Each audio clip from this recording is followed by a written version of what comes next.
And we're live. There we go. Ladies and gents, welcome back. Another Friday evening live stream. I really enjoy these. It's a good opportunity to give back to the community and get in touch with you guys and have the chat right here. We have the chat. I could actually even bring it in here. Oh, it's tiny, but it is what it is. But we can chat around, chat along to a lot of the topics that are going to be discussed tonight. Tonight's going to be a really fun one. I have a special guest, JJ McCullough. Many of you know who he is. I don't know if any of you don't know who he is, but we'll get into that in just a minute. I just want to say hi to everybody in the chat as things are going, and make sure that enough people see that we are live indeed, and make sure that it's actually happening. Just got to check and refresh on all of these things. Give a little shout out in the chat if you're seeing this live. There we go. We've got this going on. It's a difficult one, you know, when you get started on a live stream. You don't know how long it takes before people actually get in, and that's an issue. So howdy from Texas. Welcome. I'll be down there soon enough, but we'll be talking about that tonight, and making sure that everything's going on Rumble. I'm not seeing that over on that side, so I don't know what's happening there. We'll see. Oh, it shows live. Okay, it's showing live. We're good, ladies and gents. And if you're watching on X, howdy to you. I just wanted to give a little shout out today before we get going on this. I just learned today that a good friend of mine from back in my Whistler days actually he started a YouTube channel a little while ago, and he's been growing. And he's like, hey, I just wanted to show you what I've been working on. I see you've been doing YouTube for a while, and I'd like you to see this. And he was really excited to chat with me. It's been a bunch of years. And yeah, I'd like to share this with you guys. This is my buddy Ryan Cooling, and I'll pop it up on the stage here. He's an outdoorsman. He's been doing this for a long time, doing tours and fishing and hunting, all of this other stuff. And I know a lot of people in this community really like this kind of content. So I just wanted to give this as a little bit of a shout out. So if anybody wants to go over, get on over there, show him a little bit of love. He's a Whistler local in British Columbia, and he's doing what would you say, the Lord's work? I don't know, just like he's doing the best he can to get information out there about outdoors activity, life, hunting, fishing, hiking, all of that stuff. So big shout out to him, and yeah, hopefully things work out. Let's see a big boost go on over to him and his channel. I'd love to see that moving forward. That would be great. So tonight is going to be, again, like I said, a special one, because I have a great guest who's coming on, and there might be a little bit of controversial, or maybe not, sort of conversation going on here tonight, because, well, in my estimate, conservatism in Canada has gone somewhere else. It's gone somewhere else entirely in recent history. And I think it's kind of fragmenting, we'll discuss this tonight on the show. I want to welcome to the stage JJ McCullough. Thank you so much for joining me. Hey, thanks for having me. Absolutely. And this is a real treat, because a lot of times I find in the conservative circles, you find your own little, I guess, echo chamber, or there'd be like little niche groups that branch off, and you find people, they stick around those individual groups. And I guess it's not just conservatism, it's every sort of aspect of political life. You get these little niches, and then people aren't communicating with each other. And I kind of want to bridge that gap and have a conversation of what conservatism is in Canada, because I think for one part, I have a lot of Americans that view the show, and they don't get it.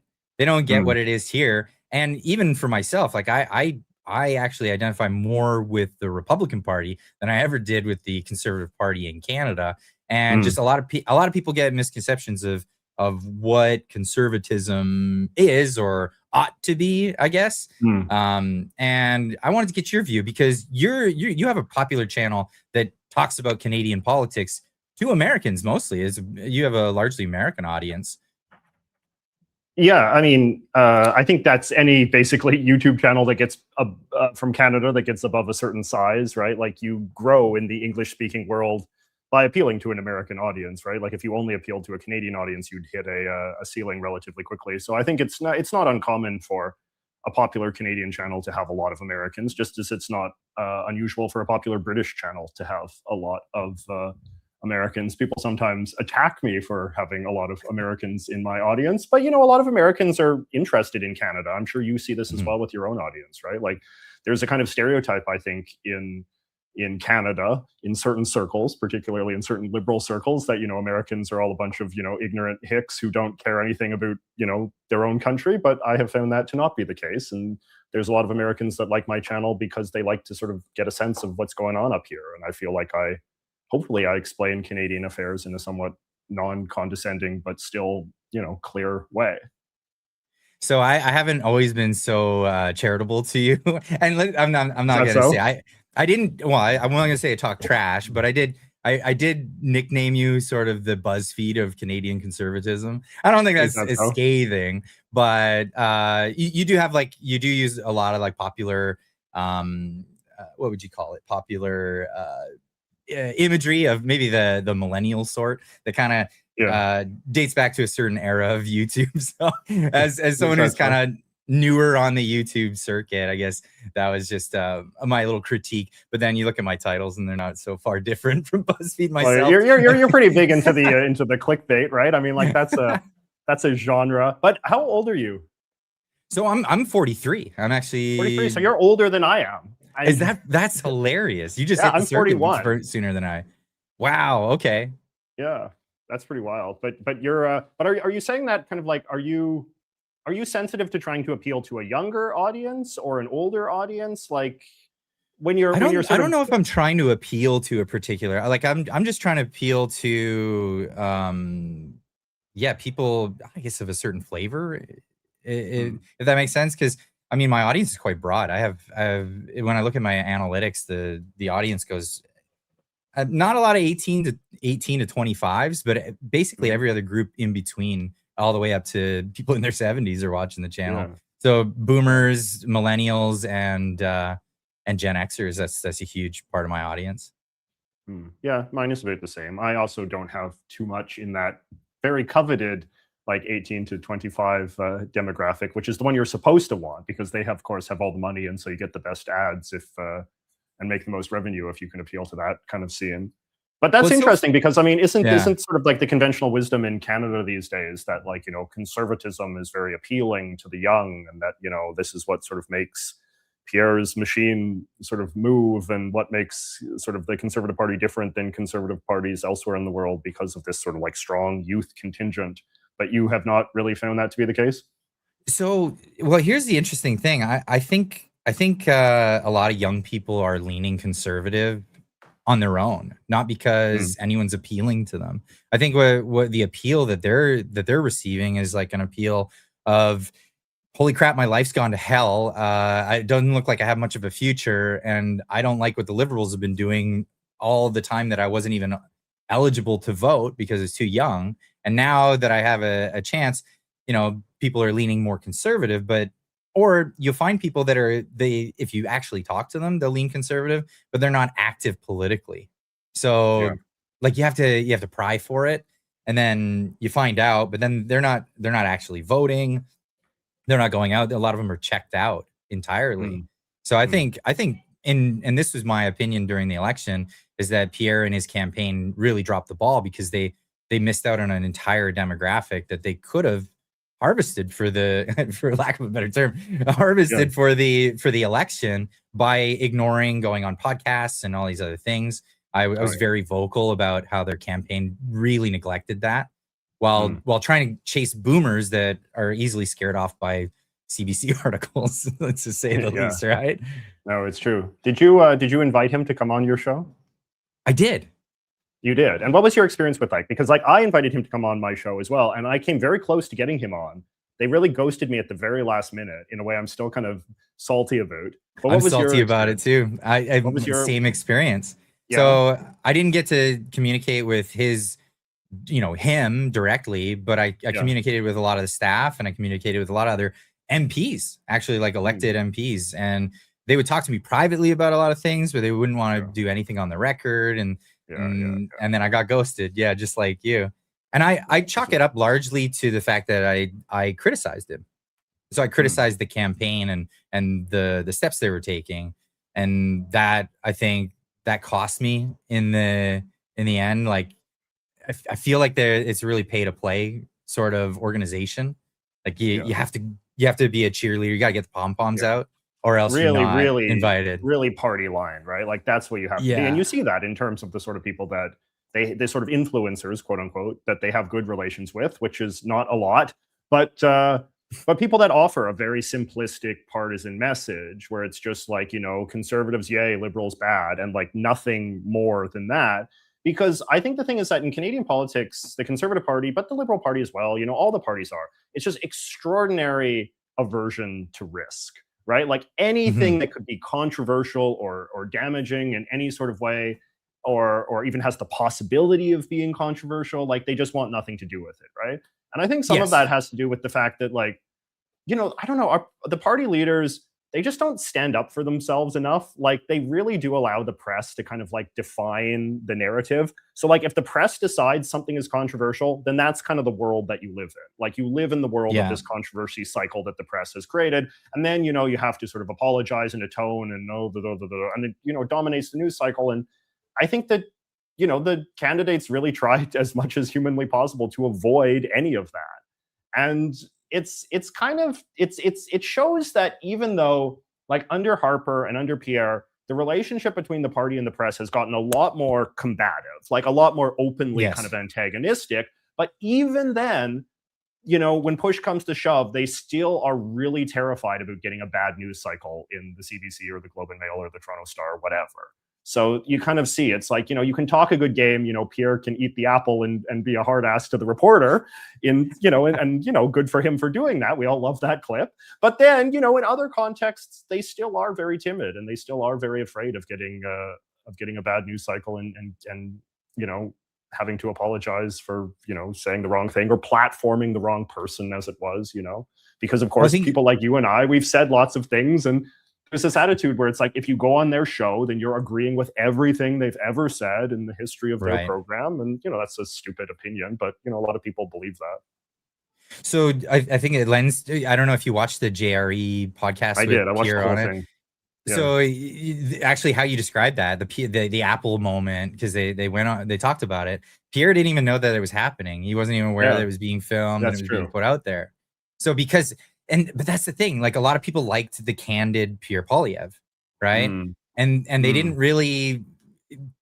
really associate much with what I had later nicknamed PR Polyev, right? So there was like two people in campaign at the time, right? There was the candid guy that you catch with a camcorder, or you catch with your cell phone while he's talking to somebody, and then there's the other guy that they have forward facing for the media, and it mm. felt really fake and plastic, and you know, I didn't like it. I was very vocal about that and said, hey, let's, you know, if the world got to see what this guy actually is like when he's in more candid situation, then I think a lot more people would like that. And that lands into like what I was talking about with the younger generation. A lot of the younger Yeah. generation, they just don't they see right through the fake and plastic stuff. Yeah. They see through Yeah. like slogans and things like that. And when they see that, they're just repulsed by it.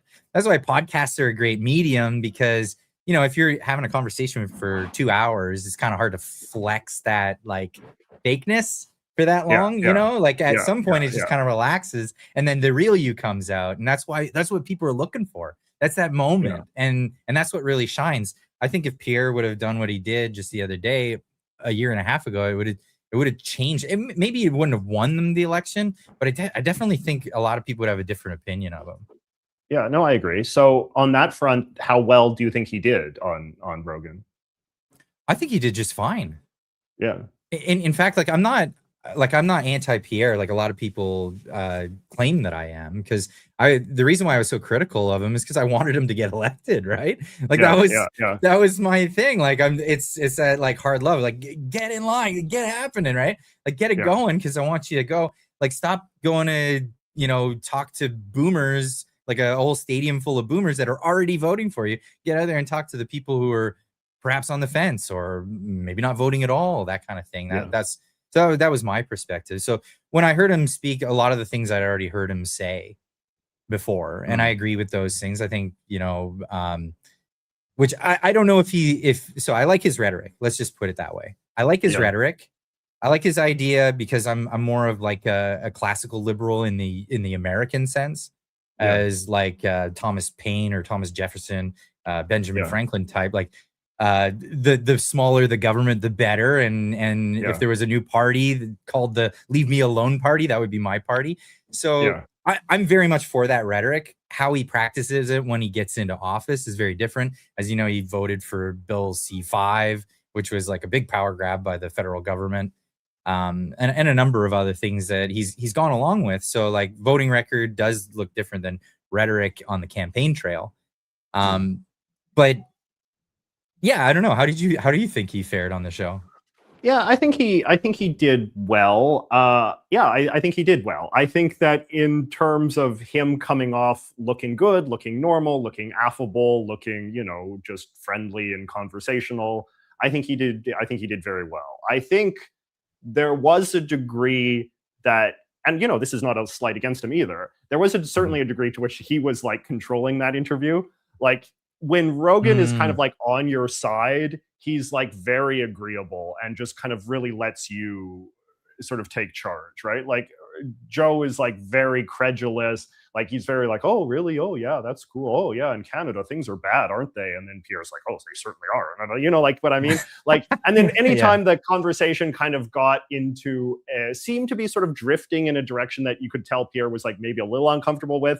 Like Pierre would just be like, oh, and how about that one MMA fighter? He sure is great, isn't he? And then Joe is like rambling on and on and on. So like it was a real sort of masterclass in I think like Pierre knew what he had to get out of that interview, and he did a very good job of ensuring that it was what he wanted it to be. And that Mhm. entailed sort of avoiding sort of difficult conversations. You know, Joe didn't bring up difficult topics. He didn't really bring up anything that Pierre didn't want to talk about. And I think that that maybe doesn't reflect as well on sort of Joe's sort of status as a hard hitting interview. But you know, it Mhm. was good from the perspective of the PR sort of side of these kinds of things. I it was interesting as well because I didn't know, like, if the goal was to like humanize Pierre, like I didn't know that he was as into MMA and martial arts and working out and all this kind of stuff as he revealed himself to be. So it's like that's kind of cool. Like that does feel like it, you know, quote unquote, humanized him a bit. And he seems like somebody who's a little bit more of a human being than just a sort of conservative politician. And, you know, I don't know to what extent, you know, that's going to necessarily like seduce some sort of cohort of voters that were previously on the fence about him or were maybe not inclined to vote at all. But you know, it's not nothing either, and it sort of it continues to sort of like flesh out our sort of understanding of this man and make him less mysterious, make us feel sort of, you know, like he's somebody that we know on a sort of personal level. And I think that level of comfort and familiarity is an important asset in politics, particularly if, you know, in theory, Pierre might be around for a few more years, you know, at the very least. Yeah, so I found it really fascinating. So you say that Joe didn't really dig, but he did. Maybe he didn't catch this, and I caught it because I was listening astutely, like in the Yes. waiting for a moment like this. But at the very beginning, when he asked him why he got into politics in the first place, he mentioned that Mm, he's from Alberta, and he was, you know, he had this very strong feeling about Western alienation. And then yeah. later in the podcast, he mentions that Alberta wants to separate, and then he just alienates that entire audience by dismissing it entirely. Just not going to happen. We're not talking about it. Yeah, yeah. There was a few moments where he seemed like quite coached, like where you could tell that like I could, because you know I'm sure you've seen this as well. Like if you've ever been around politicians, like you know that they're coached. You know that like before they go on a big high stakes interview like this, they're on like the plane or whatever, and then the guy's like, okay, if he says this, say this. What is our message going to be? If he brings this up, you say that. You diffuse the issue really quickly. And so like there was a few moments like that. Like the other one was the early on when he brought up the like when Joe is sort of making the joke about Castro being Trudeau's father, and then Yeah. like Pierre immediately like that's not true. That's not true. You know, it's just kind of like in a way that like read to me where it's like, okay, Pierre, if Joe Rogan says any conspiracy theory, immediately diffuse the situation, right? And the same thing with like I Mhm. think with the Alberta separation thing, right? It's like, okay, Joe might bring up Alberta separatism. It's very important that you immediately smack that down, right? And so he did, and because you can imagine that this is sort of seen in the eyes of sort of the party and his handlers as like this is like a toxic issue, this is a radioactive issue, do not get any within 500 feet of it. If he brings it up, just tell him there's nothing to it, move on, change the topic, ask him about another jiu-jitsu fighter or something, and we can well, it is kryptonite instead. It is kryptonite for the Conservative Party, just because of what it means. Like if Alberta were to separate, and we could talk about whether you think it will or not, but if it were to, that's the biggest Conservative bloc in Canada gone for the Conservative Party. So moving forward, like that is like there's not a lot of hope for the Conservative Party moving forward if that were to be the case. If you just got rid of Alberta entirely from the voting, from the seats in the parliament, that's a sad state of affairs. So yeah, I can see why you would want to.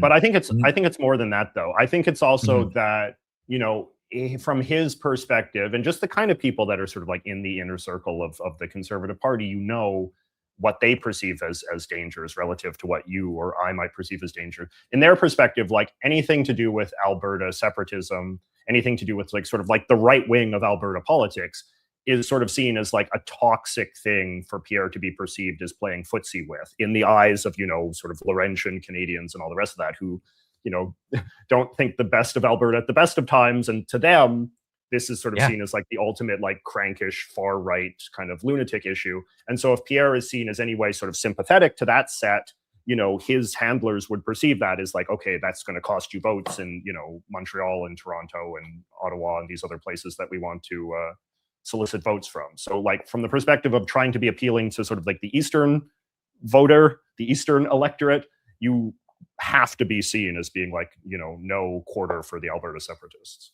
Absolutely. That's the way they look at it for sure. Yeah. I'm just going to throw this one up here. This is a super chat from Money for Charity for $99.99. Thank you so much. Really appreciate that. It says, speaking of JJ, Clyde, what do you think about the PP JRE interview? What gets you excited about the future of Canada and American relations politics? Is this now just a waiting game before OG liberals die and make room for young conservatives to save our country? Well, I mean, they're getting to an important point, which is actually something that I think you kind of got wrong, Clyde, that you were saying earlier, because it's like we know that the numbers show that actually the boomers are actually a liability for the conservatives right now, right? Like the boomers have swung massively for the liberals, right? Like that is like maybe I misspoke. I actually believe that. I believe that there's like a contingency in the boomer generation that votes conservative, but most of them are swinging to the left, and especially in the last election, that was very, very liberal saturated in the boomer generation. So I mean, and that's just to say that it's not irrational for the conservatives to be concerned about that, and for the conservatives to have a strategy to kind of get some of those boomer aged voters back, because we do know that, as much as we might dislike boomers or have all sorts of negative stereotypes about them, they are reliable voters, right? In a way that young people are not. And it's kind of funny. It's like, this is like a classic problem that sort of parties of the left often have, which is that they become very appealing to young voters who are the least reliable voters. And then they're not as popular with the conservative or with the boomer or the older voters who are the most reliable voters. So the conservatives are kind of in this weird position now. And that's why in the last election, you may recall that one ad that Pierre's team put out where they have those like old boomers golfing at the driving range. Did you see that ad? No, I didn't. And, yeah. And this was, it was weird. Like it was commented on the time as being like a kind of bizarre and even somewhat sort of pathetic spectacle for a conservative party to have an ad specifically reaching out to like old white men who are no longer considered a reliable bloc for the conservative party. It's strange times. I'm trying to find it. Maybe I can put it up on the screen. Yeah, it's like, there was two like old guys at the driving range, and then like, the one guy says the other one is like, oh geez Louise, my kids can't afford a home these days, and the liberals have made the cost of living too, expensive for my kids to start a family, that kind of thing, right? So, okay, I can't find it. All it comes up is a lot of Donald Trump golfing. So maybe I can send it to you. Yeah, just put it in the chat here if you do find it. But yeah, that's hilarious, because doesn't that play into the stereotype that the Conservative Party is this like old white guys party. You know what I mean?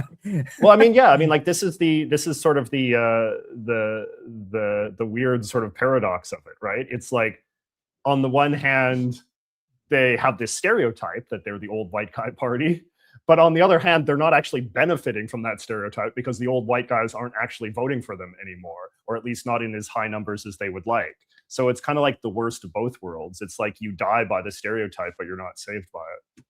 Oh, that's hilarious. Let's have a look at this here. So this is the ad that they put out. Yeah. How's it going, David? Well, it's been a tough few years for him. He just can't seem to get ahead.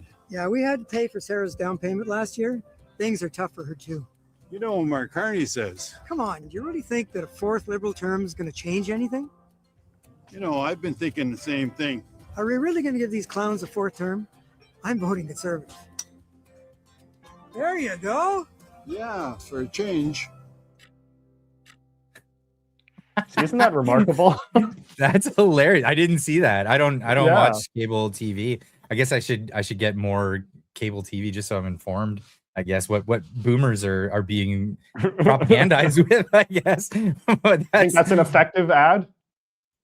I don't think so, but I mean, No? would it be for boomers? I guess like a lot of I think the situation with the last election was a lot of boomers weren't concerned about other people. They were concerned about themselves, and that's why like the focus for them was like, well, I need my reverse mortgage to keep paying out, so I want equity to go up. Let's get the banker that's going to keep that equity rising. And that was like a large portion of why boomers were very much in favor of Carney. Keep that thing going. I think also just like a lot of boomers are just so financially comfortable that they can sort of think about politics in like this kind of higher order sort of way, right? Like they're just kind of like thinking about like, oh, I don't like Trump because like I have this kind of like, fearful fantasy that I've been nursing since the days of Vietnam that the evil Americans are going to come and conquer Canada, and it's like so important that we sort of stand up for some notion of Canadian sovereignty, like these like very abstract kind of things relating to like patriotism and nationalism and sort of sense of country and anti-Americanism, and like things that are just very detached from sort of material needs or like material concerns, because they've got their house, they've got their pension, they've got their bank account full of stocks. They're good. They're right? good. They're not doing worried fine. about it. Like they're doing fine, right? And that's why that ad is very revealing, because it's not appealing to any sort of boomer material anxiety. It's just sort of saying like, well, what about your kids? What about your grandkids? How about them? Or how are they doing? Like, how about you vote on their behalf instead of your behalf? Because we know you're just fine, right? Yeah, we know you're good, but how about how about everybody else that can't afford a house and is going to the food bank in record numbers? That's crazy. Like Canada's changed a lot. Obviously, you have a lot of Canadiana on your show, and you grew up in Canada. You're very proud of your upbringing. So you've been around long enough to see that we don't live in the same country that we used to live in. And a lot of Canadians are kind of looking at it that way. I guess boomers don't see it, as you're alluding to, but it's a much different place. So Canadians are in a rough spot right now, where a lot of them are looking like, I got to get out of here.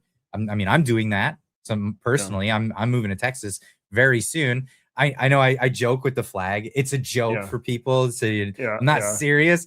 In fact, as a Republican voter, I don't want a giant Democrat voting bloc to be brought into the United States. No thanks. It's a joke. It gets people riled up, so I put it on the wall. It's hilarious. Yeah, but it is hilarious. It is right. So it's hilarious. It's is. One of those things funny. where why do Canadians get so riled up about it? I can't seem to figure it out. I don't know. Like, I mean, I like that kind of provocation too. Like I used to have on my, I don't know if you saw my Twitter background, it used to have like a big sort of stars and stripes and apple pie and sort of things like this on it. And people were like so triggered by it. Like people were so bothered by that kind of thing. Yeah, I don't know what it is. It's like people, and like this is sort of like a big thesis of my channel, is that like in so many ways, like Canadians already live a very American existence. We always have, right? Like we're the two most similar countries in the world, right? It's stupid to be in denial about that. And I just kind of like accepting it, right? Like I can be very Canadian in so many ways. I'm happy to live in Canada. You know, we'll see how much longer I can say that. But you know, I'm happy to be a product of this country. It's a great, you know, gift of freedom and all the rest of it to have been born here as opposed to being born in so many other places. But at the same time, I like fully understand that like so much of what makes Canada great is part of our relationship with America, is our close, deep economic and cultural integration with America. And to me, that's part of what being proud to be Canadian is to be proud for all that we've gained from being right next door to America. And the fact that like so many Canadians are so triggered by even the smallest display of gratitude or sort of, you know, satisfaction with America, love of America, like any of these kinds of things, it's just always struck me as like just really dumb and sheltered and arrogant and spoiled in some ways, right? Like because you know, Canadians were a great people, but you know, we didn't invent the internet and send a man to the moon and invent blue jeans and, you know, all this other stuff, right? Like we got all that stuff because we're next door to America, and Americans had the sort of innovative you know, wherewithal to make these wonderful things that have made our quality of life as good as it is. And you don't hear a lot about you know, the story of someone in, you know, Idaho that made it well from their talents and then moved up to Canada and then their career blew up, right? It's that's never a very that good way. point, isn't it? No, that's such an incredible point. It's like, oh yeah, one of these days I'm going to get out of Des Moines, Iowa, and I'm going to make it in Toronto. There's my lifelong dream, right? No, it doesn't happen, right? And that's and it's, you know, it's fine, right? And this is another point I make, right? It's that, you know, when Canadians move to America, as they always have, like that's always been the case, right? It's like that's just kind of how the continent works, right? It's like America has developed all of the major cultural and economic centers of this continent. So if you're ambitious, that's just where you have to go. If you want to be a big movie star, you have to go to Hollywood. If you want to be, you know, like a rich banker, you go to New York City, right? Like that's just the way it is. Like there's never going to be a Canadian Hollywood. There's never going to be a Canadian Wall Street. Like, and I think actually one of the problems with this country is that we shovel all of this money, all of these tax subsidies and so forth, trying to make American versions of things in Canada that America already has a perfectly good version of. And Canadians have always gone and sort of been prosperous and successful and made things, frankly, that then the people of this country benefit from. You know, there's a, you know, like you take some, here's like an old timey reference, right? Like we think of John Naismith, right? The man who invented basketball, right? He left Ontario, moved to America, lived there for the rest of his life. He invented this exciting new sport in Massachusetts where he lived.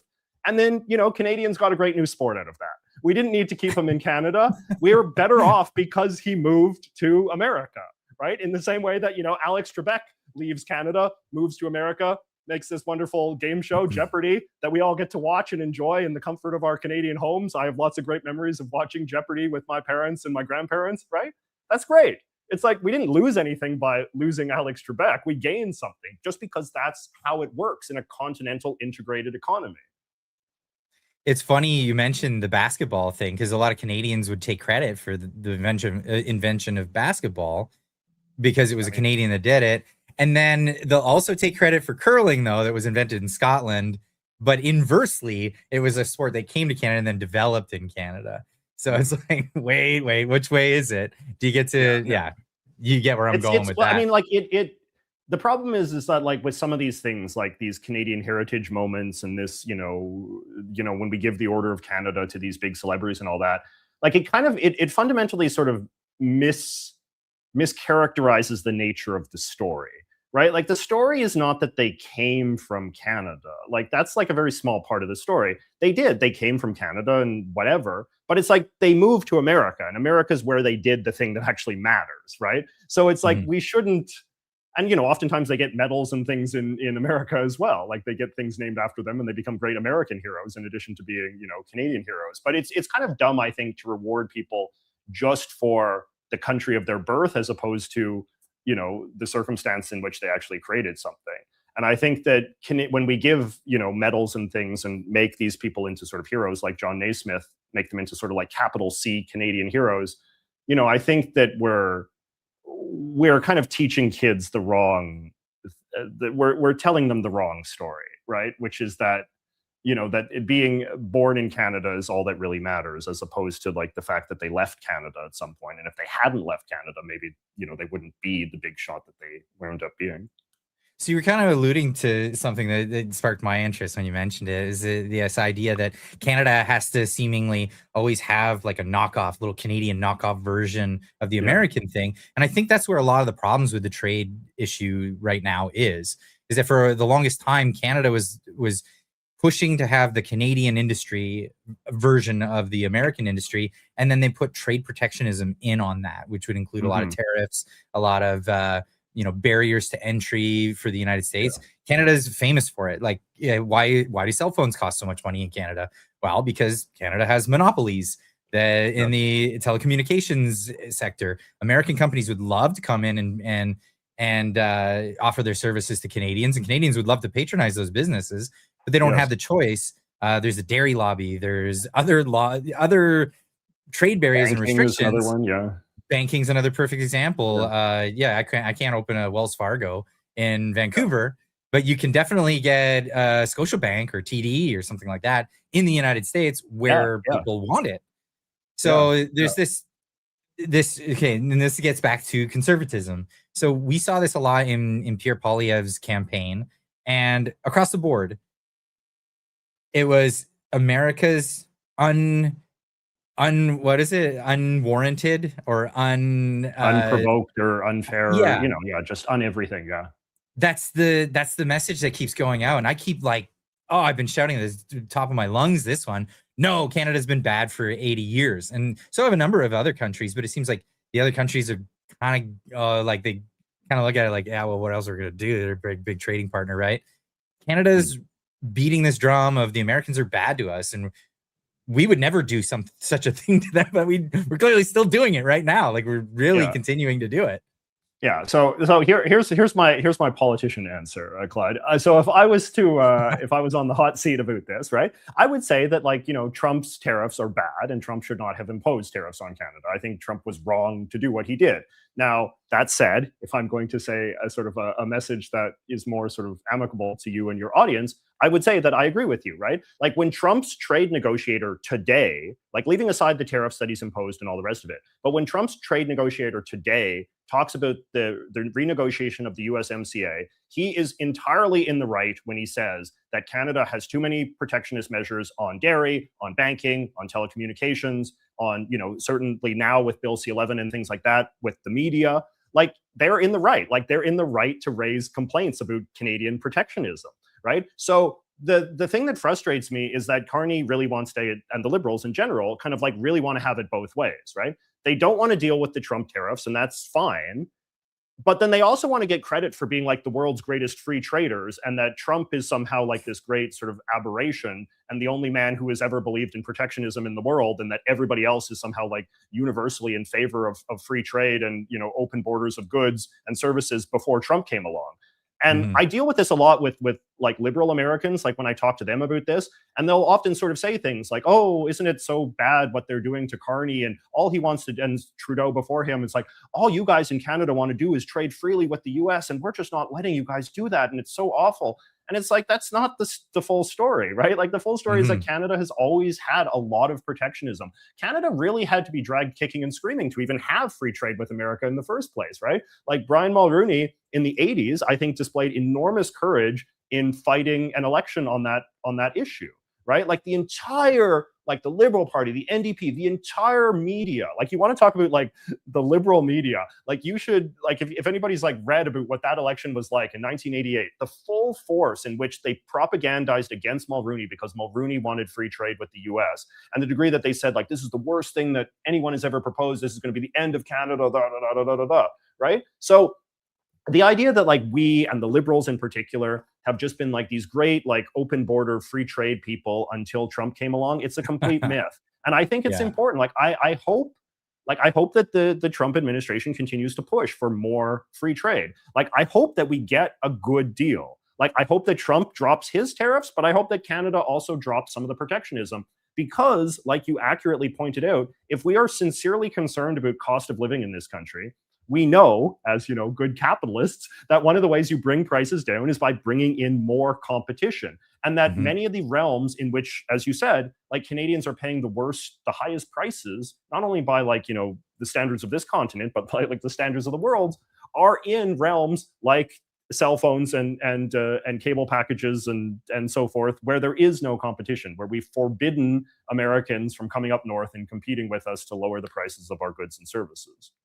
I find this to be a bipartisan issue, though, in Canada. Well, I guess it's not. Oh, yeah. How do you say it in Canada? Because there's multiple parties. Well, I mean, we can drop the charade. It's not the NDP. I don't think is really. Yeah. They're not okay. Bipartisan issue.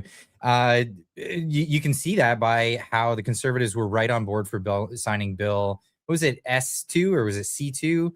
The bill that codified it into law that Global Affairs is not allowed to even talk about dairy in negotiations. Like it's written in the law now. Yeah. So they're not even allowed to. So if dairy comes up in trade negotiations, they have to say, I'm sorry, I'm breaking the law if I even talk about this. Yeah, it's ludicrous. And I mean, it's classic stuff though, right? Like this is Canada's version of the swamp, right? Like there's special interest groups, there's lobby groups, there's certain sort of constituencies that you're not allowed to piss off. I get in a lot of trouble when I say this, but a lot of it's Quebec as well, right? Like the power of Quebec and this kind of delusional fantasy that the I don't have any pearls to clutch, so no, like the Conservatives have this like dumb idea that they're going to win the votes of Quebecers someday.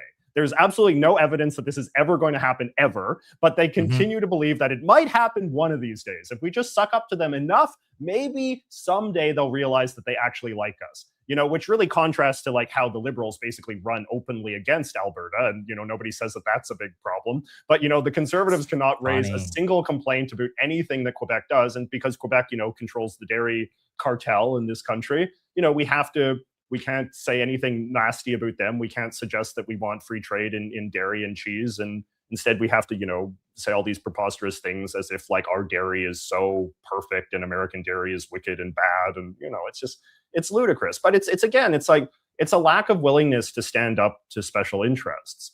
And that's, this is what's always been the obstacle in trying to pursue free trade. It was what Mulroney had to stand up against when he wanted free trade with America, because you better believe that back in those days, in like the 60s and 70s and 80s, there was a lot of horribly uncompetitive, crappy Canadian businesses that didn't want Americans to come north and offer us better products in any realm of existence, right? I mean, it's why, when you look at... people are I'm sure you're this way too. It's like, sometimes we get sentimental about like brands and products that we had when we were kids, in the era before free trade. But a lot of those products were pretty shitty, I hate to say, right? Like a lot of those products, those Canadian brands, like the Canadian school supplies brands and like some of this kind of stuff, like it wasn't great quality stuff. And we're better for having American products on our shelves, just as we'd be, better off if we had American cell phone companies offering us cheaper cell phone plans.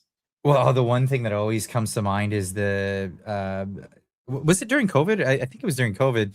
There was a bunch of children's flu medicine. There wasn't allowed to go across the border because it didn't have French and English on it in an emergency time. And it's like, I know it's an emergency, but if it doesn't have French on it, we just cannot get that product into Canada. And that's ludicrous to me.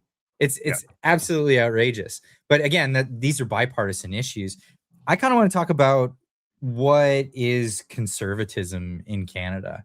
So for Americans that watch the show, you guys all know what conservatism is in America, and you have different degrees of it. So you have what people call the right wing, and then you have your rhinos. Those are kind of the opposite ends of the spectrum.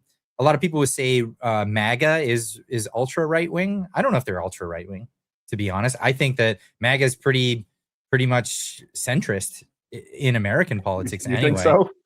I mean, it depends. It depends what you mean by MAGA, right? Because I feel like there's there's MAGA in the sense of like whatever Trump does is right? And it's just sort of like defining your politics around Trump's leadership, which I think a lot Oh, of that would be do. a religion, if anything. Oh I yeah, don't no, think. and that's why people say like there is obviously, I think, a faction of MAGA that does sort of treat Trump as a kind of divine figure, and that you decide what is right based on what he says. But then there's also kind of like a more, if I can call like the thinking man's MAGA, which is like Mhm. you kind of have a sort of understanding of what you think Trump kind of represents or what his movement represents, and this is this kind of like worker first, no more wars and this kind of stuff, right? And that is more, I think that has more of a kind of centrist energy to it, right? So, but there's lots of MAGA is a kind of amorphous thing. When people say MAGA, not everybody agrees what that means, but it's definitely That's like it's true. a flavor of conservatism that definitely has some moderate aspirations. Certainly, the stuff with immigration is not particularly moderate, though.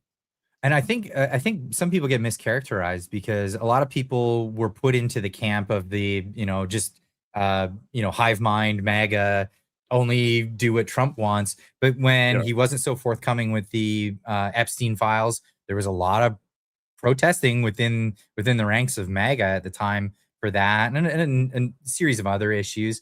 You can see there's a big divide on the actions that Trump's taking in Iran at the moment, yeah. even within the MAGA movement. A lot of it Although I'd has to say do with.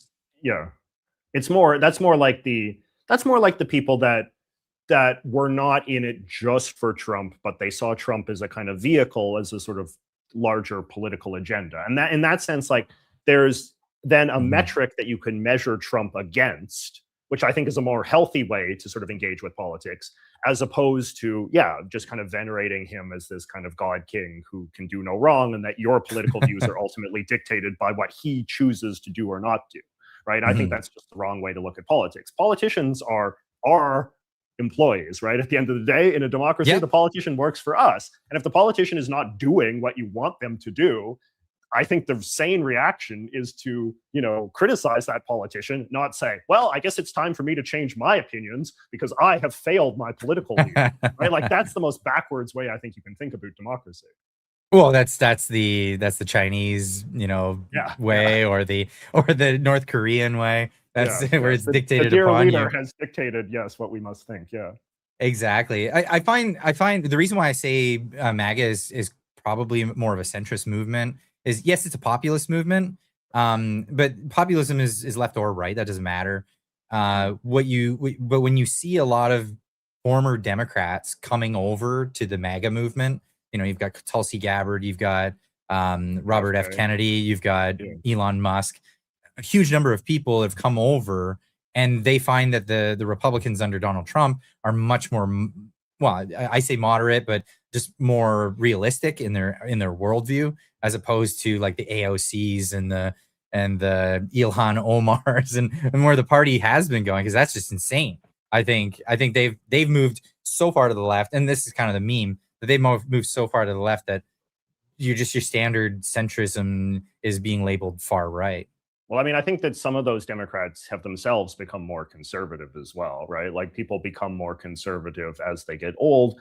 And I mean, it gets to the question, it's like, did you leave the party or did the party leave you, right? Mhm. Because there is a degree to which any progressive party will, and I've written about this before, I've wrote about this for the Washington Post once, right? It's like any progressive party will necessarily get more progressive in various ways because there's always new battles to be fought, right? Like there are always new frontiers of what it means to be progressive. And so what happens is that you have some, liberals and some Democrats who got into the party or got into the movement, older people perhaps, who got into the movement when, say, it was like about like civil rights, say, and it's like civil rights for Black people. Okay, I'm on side for that. Equal rights for women. Okay, I'm on side for that. And then it's like, okay, equal rights for gay people. And there's like, well, I don't know if I'm really as into that. And then it gets like equal rights for trans people. And they're like, whoa, I'm out now. Right. So there's kind of a sense, you know what I mean? Like where when you're part of a progressive movement, your tolerance for progressivism is continuously being tested because there is always a new frontier that has to be explored. There is always a new frontier of civil rights, of social progress that has to be made. And, I think that a lot of like older Democrats, sometimes they, as they age, they kind of start to feel like, I've done my part. I have fought the battles that deserve to be fought, and these future battles I'm not as interested in fighting for anymore. And then that's, I think, when they start to drift right. But I think it's an open question as to how sort of stable that coalition is, right? Because you can join up with the conservatives, you can join up with the Republicans or Trump, because perhaps Trump's positions on, like, let's say trans rights are more, in your line of thinking. But then, like, Trump will do a lot of other sort of conservative things that maybe you don't like, right? Like, I think that Tulsi Gabbard is a good illustration of someone whose principles are probably being tested a fair bit, because even though I think she's quite a socially conservative woman in a lot of ways, she also understood Trump to be like an anti-war candidate, like somebody who would not be in favor of wars with Iran and so forth. And so the gamble that she made probably didn't pay off. Whereas I think that the gamble that RFK made did pay off, because, RFK's big issue was, like, vaccines and stuff relating to, food and drug regulation. Chemicals in the food and all the stuff that make you sound like you're screaming an Alex Jones rant. But like, it's all true. Like, all the stuff that he's fighting for is really good. I mean, you hit a lot of topics that, I mean, it's hard not to glaze over, but without giving a rebuttal on. I don't see like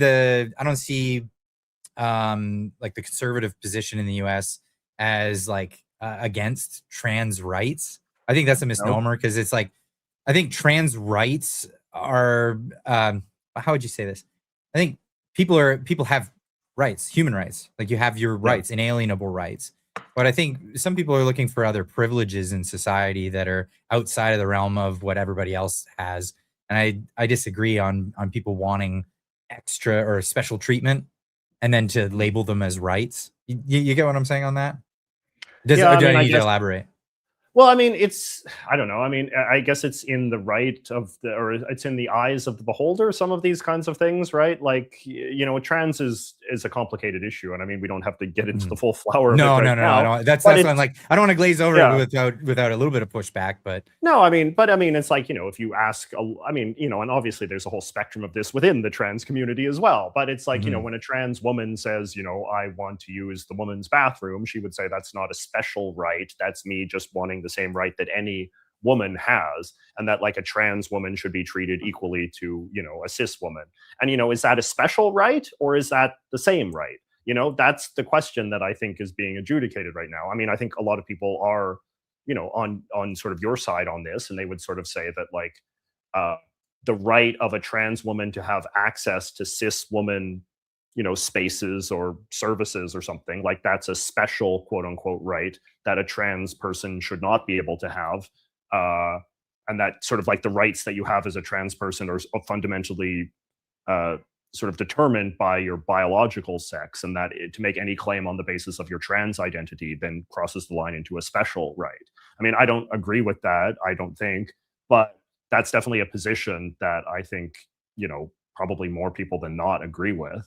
So yeah, well, we're going to disagree on that one, but this gets into, like, a lot of the ideas of conservatism. And this is good because we're getting somewhere here. So you have different spectrums of it, right? In the United States. Now, where I was going to go with this was the idea that in the United States, conservatism, the idea of is like, you're conserving something, and you're basically starting at a different starting point. So the United States of America starts from the War of Independence, 1776. They earn their independence through warfare. They get that, and they started with a Declaration of Independence and their Constitution. And conservatism is the idea of trying to conserve that and conserve the republic that was established at that time. And certain concessions are made throughout time. It wasn't a perfect thing. Things got better. I mean, the 14th Amendment was definitely an improvement. We could all agree on that. The idea of the abolition of slavery was fantastic. We're all going to agree on that one.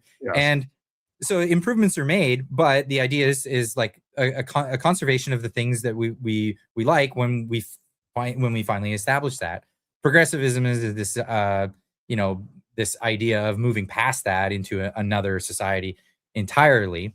Now, Canada is a different starting point, has a completely different starting point. Canada doesn't have the same history as the United States. It doesn't come from that place. It comes from a different place.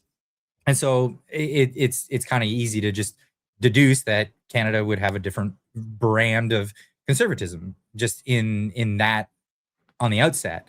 And then you have Canada migrating away from how the United States evolved entirely, and the political spectrum is completely different. So when Americans look at conservatives, they hear the name conservative and they think, oh yeah, I know what I'm talking about. I know I'm gonna how I'm gonna be able to communicate with other conservatives. And then they say, wait, you like social medicine? Like you like you like all these different programs that Canada has? You're okay with euthanasia? You know, there's a lot of different things that the average American conservative would just totally be not on board with, that Canadians sort of agree with. Like, what's your take on that so far?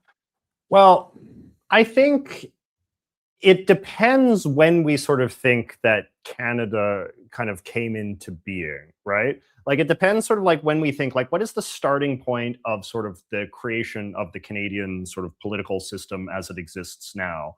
And I think that like your answer to that question, it goes away to answering your question about sort of what is the sort of nature of Canadian conservatism and what determines what is or isn't cared about by conservatives in Canada today. You know, I think that when the Canadian Constitution was written in 1867, I think that it was what we would call a sort of classically liberal document that basically enshrined what would be considered sort of classically liberal values of, you know, democracy and, you know, equal rights sort of in the context of that time. And, you know, federalism and subsidiarity and, you know. What was the Constitution in 1867? Because we didn't get a formal Constitution until 82, correct? That's when they brought forward the charter and all that. Well, see, like this is a complicated sort of thing to say, right? So we generally, like in sort of the conventional telling of Canadian history, we say that there was a constitution that was written in 1867. It was not a constitution like the American Constitution because we were not independent from Great Britain at that time. But the British allowed Canadians to pass what was called the North American Act, which was, you know, a piece of British legislation that was written by the Canadian politicians of the time, you know, people like John A. Macdonald.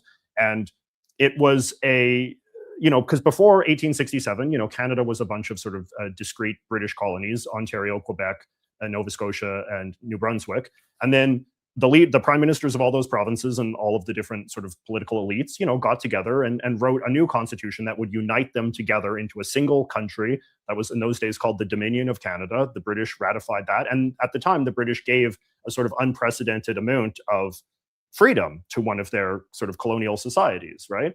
And it allowed themselves to govern ourselves independently while still being part of the British Empire. So, and then, you know, over time, when we as Canadians wanted to make modifications to this constitution, to the 1867 Constitution, the British North America Act, what we called our constitution, but was not an independent constitution, when we wanted to make changes to that, we would have to ask the British to change it for us. And this happened many times. And we said, you know, Britain, we want to change this about the Senate, or we want to add new provinces or whatever. And then the British would always like rubber stamp it because they sort of recognized Canada as a kind of semi-independent thing, right? It was a new concept for the British. And then that continued until, like you said, 1982 was the year when the British finally gave all control of the document to the Canadian government. And from henceforth, you know, Queen Elizabeth and Pierre Elliott Trudeau, you know, they had that big ceremony in Ottawa where they signed the paper and all the rest of it. And that was the British giving Canadians full control over the Constitution. And at that point, the British North America Act was renamed the Constitution Act of 1867. And that's why we, you know, if we want to get technical about it, you could say that was when we got something called the Constitution of Canada for the first time. But, you know, we'd been using the same system of government, the same document to govern ourselves since 1867. And the point that I was making before was that, you know, the 1867 Constitution was a sort of classically liberal document in the sense that it enshrined democracy and you know, individual rights and sort of equality for the different peoples of Canada, you know, in a kind of rudimentary sense and in a 19th century sense. And then the when the Charter of Rights and Freedoms was added in 1982 as part of the constitutional sort of liberation of Canada, if you want to call it that, from the British, that clarified equal rights for the people of Canada in much finer detail, right? So I would say that both Canada and the US, in many ways, are born from a similar sort of tradition, a tradition of kind of classical British liberalism that is defined by freedom and individual equality and individual sort of liberty, right? Like these are important principles that I think Canadians and Americans share. Not to ramble too much about this, but I would sort of say, and I would sort of say, though, that what both Canada and the United States sort of experienced in the aftermath of the Second World War was that we both built sort of welfare states, right? We both, that was an era after the Second World War, government grew quite a bit larger than it ever had in the past, and government got involved into different aspects of people's lives in a way it never had previously. And we, on both sides of the border, we created different social programs, you know, in the context of the time, you know, for various reasons. Certain things were more doable in one country than the other. For various reasons, Canada was able to create a universal healthcare system. But the Americans, you know, were able to create Medicare and Medicaid and Social Security and, you know, some other sort of welfare programs and stuff like that. And I think that in both countries, once you create sort of social programs of that sort, you get the middle class, who depends on these sorts of things, becomes very protective of them. They like what they have and they don't want to surrender it. So in the same way that, like, you could argue in the US, like Social Security, you know, the sort of government pension program is a sort of left-wing sort of idea. And so is Medicare, right? Which gives free healthcare for old people in the US. Like, that's a very sort of left-wing idea. Republicans are very defensive of that. Like, Republicans, in fact, Trump, I think, has been very politically successful because he says, we're not going after Medicare. We're not going after Social Security. Those programs are safe with me. You know, that's not very conservative in a kind of traditional orthodox sense. So it's not weird to me that conservatives in this country are protective of our healthcare system for all of its flaws and sort of badness. It makes sense because middle class people like it. Like, middle class people like it in the same way middle class Americans like Social Security and Medicare. So, broken systems. Yeah, I mean, you go anywhere in Canada and speak out loud about how much you like another place, and you'll always have someone in a grocery store lineup or at a movie theater while you're waiting in line or whatever. You say it in a public place, anything. Somebody will turn around to you and say, yeah, but they don't have the healthcare system that we have. You know what I mean? It's absolutely, like, in recent time, it's become probably one of the world's worst forms of healthcare. And the fact that the industrialized world, like, certainly within Western countries, we're usually ranked like at the bottom of the list. And when we look at countries that we think we're as good as, you know, France and Germany and Spain and these kinds of places, our system is really ranked low. I mean, we have better healthcare than, like, you know, better healthcare than like Bangladesh or something, but that's not saying much.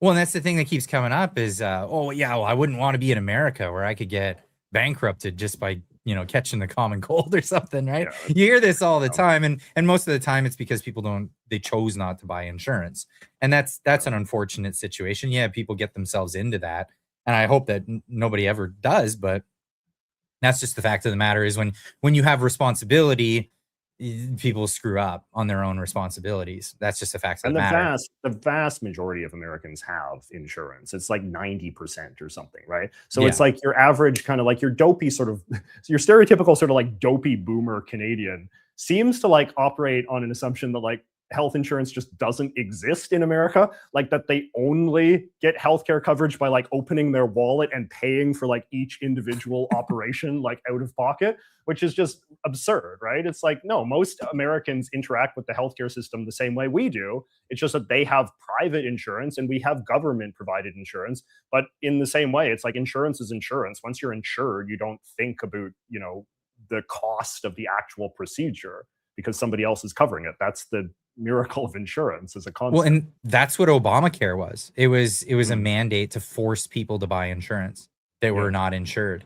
And what came about from that was an awful bureaucracy that costs people more money, and all of the things like you're not going to lose your doctor and all that stuff were things that didn't pan out, just like most government projects, and that's the thing. So I guess really what it comes down to is I think both countries have similar types of conservatism, but what's the mainstream, so. I guess. So like think you so. have your big government conservatives, and then you have your small government conservatives, and you have like kind of a bit in between. You have your fiscal and then social conservatism on both sides of the border. Well, what would you say, I guess, is the mainstream in Canada? Would be a little bit lefter of the US in a sense? I think so. I think mostly just though, like in the degree to like I think that this sort of the social conservative faction is less powerful in America, or sort of less powerful in Canada. There are obviously, like as well as anybody, that there are social conservatives. There are like Christians that have a sort of socially conservative agenda, and they're influential in the Conservative Party. In fact, I think that there's a lot of sort of conventional wisdom that would say that you can't basically get elected head of the Conservative Party unless you kind of have the evangelical sort of social conservatives on your side. Like they're a very important sort of kingmaker. They don't really determine like social policy in Canada the way they do in the US, because their political power is much smaller within the Conservative Party, right? So it's like the Bible Belt's a big voter Yeah. block, right? That's huge. Yeah, and it's so one of the things as well is that like because the Canadian political system is set up differently, like the party leader in Canada is just very, very powerful relative to the party leaders in the US, right? So it's like Pierre gets to dictate from on high what the party believes. Like what every MP believes basically is Pierre's opinion, right? And if you believe the wrong thing, then you can like get booted out of the party, as we saw, Trudeau booted a bunch of people out of his party. That's the function of parties in Canada, right? That's just how like they it's operate. it's very hierarchical, right? Whereas in the US, you sort of see like every senator, every member of Congress is kind of, and certainly like every governor and all that, like they're all kind of their own free agents, right? Like they decide what they believe and what they're going to vote for and what they like and what they don't like, right? And so as a result, like if Canada had that system, then I think you would see a lot of like, for example, like pro-life MPs in the parliament, right? Like you'd have a lot of conservative MPs who would give speeches about how bad abortion is and would vote against abortion whenever it kind of came up, which is not often, but would make that kind of like part of their political brand. But because our system is very hierarchical, like if Pierre or O'Toole or Scheer or whoever or Harper comes out and says like our party is pro-choice, then that is the opinion of the party and you can't really dissent from it. And so I think that sometimes kind of gives a kind of false impression that there are no social conservatives at all in Canada, and no one in Canada has any problem with, LGBT stuff or abortion or, some of these other sort of socially conservative issues. But that's not the case. It's just more a product of that, like the Canadian system doesn't really allow a kind of like diversity of opinion to be expressed within a party. Whereas in the Republican Party, you have people that are,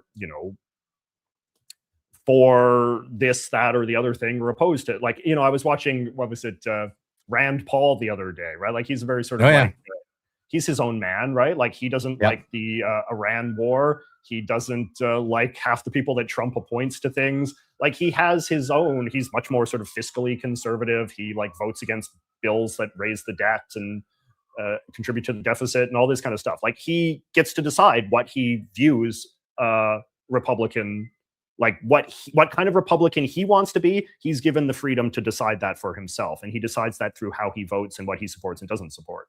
Whereas, and he keeps getting elected in his ride. He keeps getting elected, right? Yeah, because like the voters in that state in Kentucky, they have a personal relationship with him. It's like I like the kind of Republican that Rand Paul is. Another good example would be the woman in Maine, Susan Collins.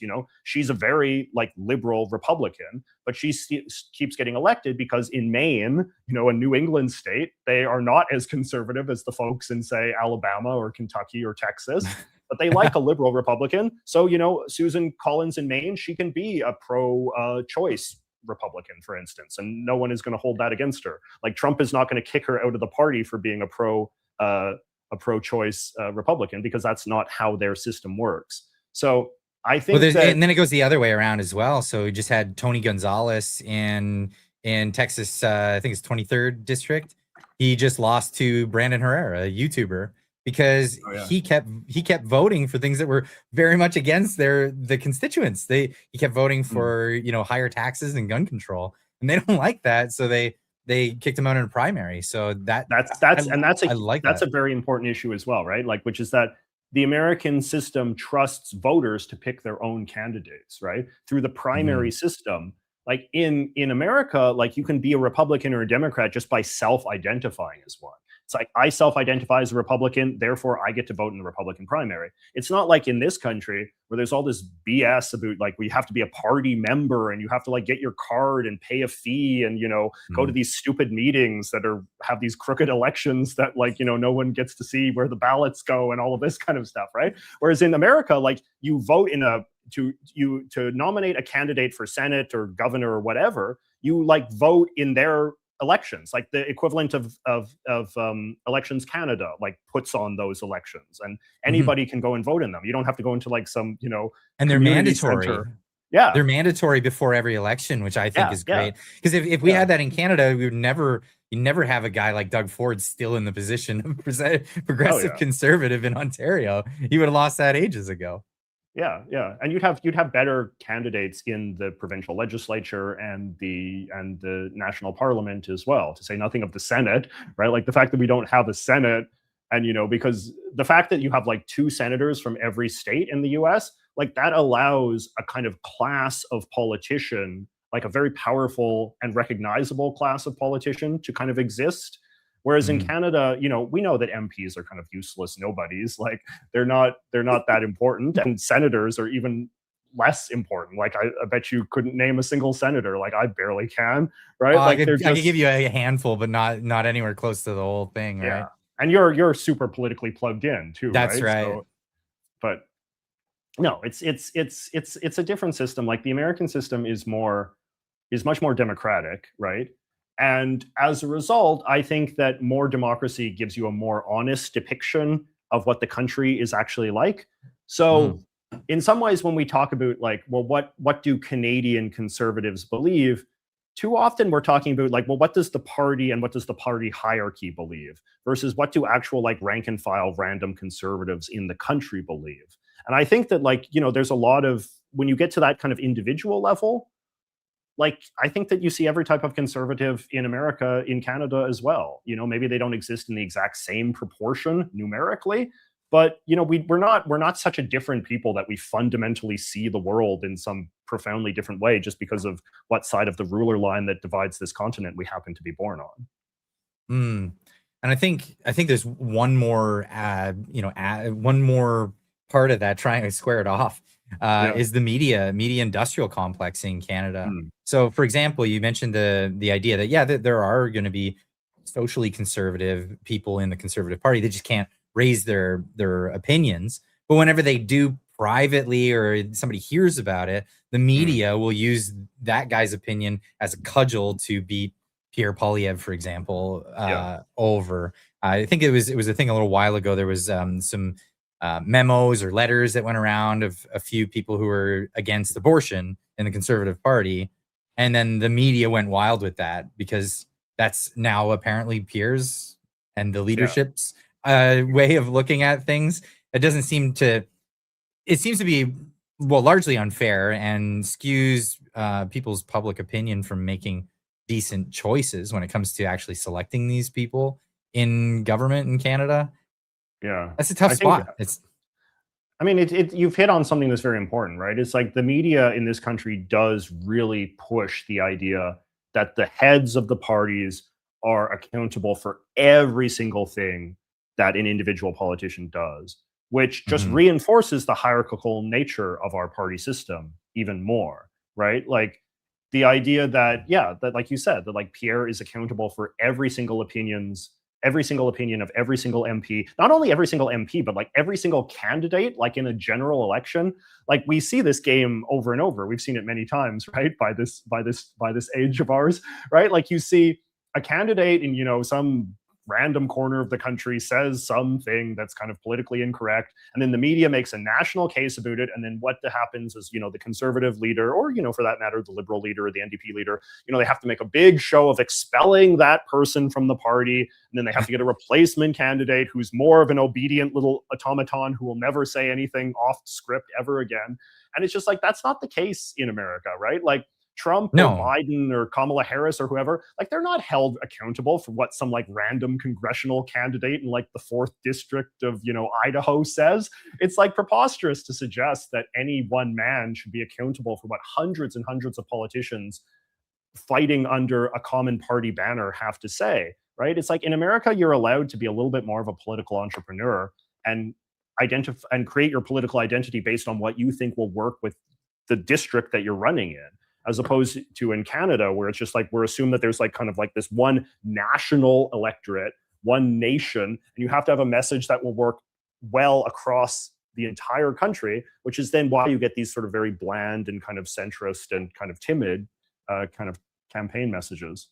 Well, I think, yeah, it's definitely broken when it comes to the idea of, a representative democracy. If your MP can't go to Ottawa and raise your problems, like the things that you want raised in government. I think it's what was it, Candice Bergen's old riding. There was a big contestant there. Conservative won it. I think he was one of the ones who was like pro life, and that's where a lot of that came from. But the people of that area have that opinion, so he wanted to bring that opinion. I think they should be free to do that. And the fact that they aren't is a real, it's to use the word of Justin Trudeau, backsliding of democracy, right? No, I agree, right? No, it's like the line that I've heard sometimes say is that in America, the politician represents his constituency to Washington, whereas in Canada, your politician represents Ottawa to the constituency. Right. So it's like, it's a completely sort of like backward system. And you see this, like, if you've ever had to deal with like an MP before, they're often like these quite sad people that are like so scripted and so boxed in, and they're basically reading from a script, and they can't express any opinion until they've gotten, the okay from the leadership. And in election campaigns, it's even worse. I remember once talking to a friend of mine who ran for MP, and how he said he couldn't even send out a tweet until the party headquarters had sort of signed off on it. So it's a very much more sort of smothering system. I think it's maybe getting a little bit better than it used to. I mean, like Jamil Giovanni, really? I think he's we'll see, right? Oh, okay. Like, Jamil is actually a really good example. So yeah, Jamil is like, Jamil, I know, like he's a bit of a friend. I mean, we're not super close, but I've hung out with him and stuff, and he's a good guy. But like, what Jamil's able to do, I think, is going to be interesting to watch, because Jamil, and I think Aaron Gunn as well is doing a bit of this too, and he's going to be an interesting one to watch as well. There's more kind of like Andrew Lawton, I think, is kind of cool as well. Like, there's more of these politicians who kind of had an identity before they got into the parliament, which is unusual, right? I think we've kind of gotten used to this idea that like every MP is just like some washed up like real estate agent or dentist or something, and it's just like they're like, that's what the guy who ran in my riding was. Yeah, no, it's like this idea that like there's so many MPs for whom like being an MP is like the most thrilling thing that's ever happened to them in their entire life. And so even if they're just little trained seals who just stamp yes to everything and just applaud in the House of Commons at question time, right? Like, to them, like, they're living the high life, right? But some of these other guys like Jamil and Aaron Gunn and Andrew Lawton and, some of these other people, like, you get a sense that they have a little bit more going on, and they're kind of a little bit more savvy to the way that the political game is played. So I think what's interesting to see is, like, will they get away with it? Like, Jamil is kind of like being his own man, and can he get away with that? Or at some point, will the hammer come down and he'll have to get in line, or he'll get booted out? And that's what I'd love to hear your opinion on this, because this is kind of my theory, is that Jamil went rogue when he did his trip down to Washington. He was doing it in the interest of Canadians. He was doing it in the interest of his political career, what have you. I mean, I think all of his intentions were in the right place, but I think he stepped out of line. And then now Pierre is like kind of running, what would you call it? Like he's it's like damage control. Like, do you think they did a bad thing though? Like, do you think, like, when you say no, I thought that was a great thing. No, when I say stepped out of line, I mean like stepped out of rank that he was like forced to be in. But when he Yeah, did that, I yeah, thought that was like the right move. And I was like, yeah, yeah. finally. I was championing it, right? Yeah, no, I was a fan of it as well. I think it was the right thing for him to do. I think it was a responsible thing for him to do. And I think that the way that this kind of exposes, I think, what you were getting at before is kind of like the kind of sinister role that like the press plays in kind of enforcing this political system, right? Like the idea like that they're all tutting it, and it's like, it's kind of like sort of like a parent disapproving how somebody else raises their child. It's kind of like, well, Pierre really shouldn't allow him to get away with that. You know, all these panels on the CBC, it's like, this is a very serious problem for That's Pierre. exactly how It they doesn't played reflect it. well on him, right? And so I'm happy that Pierre doesn't seem, there has been some reporting that maybe Pierre's people are a little pissed off by it, but it doesn't seem like Jamil's been punished in any way. It doesn't seem like he's faced any consequences for it. I don't know if behind closed doors he's honestly, being yelled at, but my opinion on this is that Pierre would not have been doing all this stuff to go meet Governor Abbott and go on Joe Rogan and trigonometry if it weren't for Jamil doing what he did. I think that was the catalyst that made the ball start rolling. I think you're probably right. I hope you're right. Right. I mean, I think this is an asset for Pierre, that he has, you know, kind of competent, independent-minded people who understand politics a bit deeper than just some dentist from down the street, right? So Yeah. no, I hope he sees this as an asset, and I hope he ignores the press that treat the fact that he has competent, smart MPs as a liability. So I want to talk about what it's like to be conservative in Canada. And so it's funny because, like, you know, coming out as conservative is kind of like the, you know, what it was in the 80s for a gay person to come out is kind of like in the 2020s coming out as conservative in Canada. How is it, because you're from Vancouver, very, very, very leftist sort of place. I'm sure you've got friend circles and all that stuff where people are like, really, JJ, like, you're a fan of Pierre, or you're a conservative? What the hell? Or even worse, like, not want to be your friend anymore. Actually, let me tell you a story. I'll tell you a little story to kick this off. So years and years ago, I met a friend online, and super cool dude. He was from Ohio, and he was into cars. He was into you know, like the same sort of like gaming culture stuff that I was into. He's into basically everything. I was like, wow, I got this like pal. He's right around the same age as me and everything. And he just likes to hang out and chat with friends on the internet. And, you know, I knew him for years, and we chatted a whole bunch. And then one day, like, I disappeared from his Facebook page or his Facebook feed and all this stuff. I'm like, where the hell did my buddy go? So I looked him up and I found his profile again, and I, you know, friend request, and he's like, oh, you still want to be my friend? I'm like, what the hell are you talking about? He's like, oh, you didn't hear, I guess. Okay. I'm like, what's the deal? He says, well, I came out as gay, and like everybody unfriended me. Lost tons of his friend group, all of this, like even family members were just like, don't ever talk to me again. Wow. And I'm like, dude, I don't give a shit. Like, why do I care what you want to do in your personal life? Like, I just want to hang out and talk about cars and stuff. And he was just like, hey, you had a big cry and all that. And like, I get it. I absolutely get it. Like, it sucks. And so, you know, our friendship continued. We were friends for years and years. And then Trump got elected. And then we would have not arguments, but I would defend like kind of what Trump's doing. And it would just get progressively worse and worse and worse. And he got into like the whole Trump derangement thing, and he unfriended me over it. Oh yeah. We're no longer friends because I was a supporter of Donald Trump. So I was like, that is the craziest thing ever, that it went in that order, that all these things transpired. So like, I'm just raise the question again. Like, how is it being a conservative in Vancouver, you know, that sort of life? Yeah, well, I mean, what you described, I mean, many such cases. I mean, I've lost friends over sort of political spats. I mean, I try to be open-minded about these sorts of things. I mean, I don't know. It is a difficult issue. Like, I'm a pretty like temperamentally kind of conservative person. That's what I always kind of say. Like, my disposition in life, like just kind of how I carry myself and how I go through life, I think, feels very conservative. So maybe it's like not super shocking to some people. I mean, I'd be lying though if I said that conservative culture wasn't changing in a way that was maybe even a little bit alienating to me myself, and maybe makes me, as I am actually a gay man myself as well. And so like being like a gay guy living in Toronto, or sorry, living in Vancouver, like living a very urban life, you know, very secular life and all the rest of it. Like, you know, I'm not stereotypically conservative, and sometimes there is tension in that. Like there are sometimes ways in which I feel some degree of conflict with a culture that is, for example, like much more religious than I am, that is, and you know, much more kind of rural. I think these days the sort of the culture of the Conservative Party is getting much more rural, much more defined by, you know, places like Alberta, not by big cities.